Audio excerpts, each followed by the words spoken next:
Hi friends, welcome to my YouTube channel tech tutor. ఈరోజు concept వచ్చేసరికి paragraphs. హెచ్టిఎంఎల్లో paragraphs వల్ల use ఏమేమి ఉన్నాయి, అది ఎప్పుడు వాడాలి, అసలు పారాగ్రాఫ్స్ని ఎక్కడెక్కడ వాడుతున్నాం. మనం వర్డ్ డాక్యుమెంట్ కానీ ఏదైనా పవర్ పాయింట్ ప్రజెంటేషన్ కానీ చూసి ఉంటే వాటిలో మనకి పారాగ్రాఫ్స్ ఉంటాయి.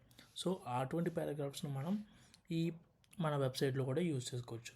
సో దానికోసం పి అనే ట్యాగ్ని వాడుతున్నాము. సో ఇక్కడ చూసామంటే this is a basic paragraph అని రాశాను. దీన్ని మనం క్రోమ్ ఓపెన్ చేయగానే ఎలా కనిపిస్తుంటే ఇలా కనిపిస్తుంది. సో క్రోమ్లో this is a basic paragraph అని చెప్పి చూపిస్తున్నాం. నేను జస్ట్ బేసిక్ కాబట్టి చిన్నది రాశాను.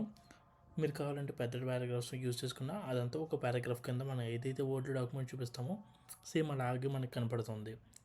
సో పారాగ్రాఫ్స్ని ఎలా రాయాలో మీకు అర్థమైంది అనుకుంటు కదా. సో మీకు ఏమైనా డౌట్స్ ఉన్నాయి, ఏమైనా అర్థం అవ్వట్లేదంటే నాకు కామెంట్స్లో పింక్ చేయండి, నేను రిప్లై ఇస్తాను.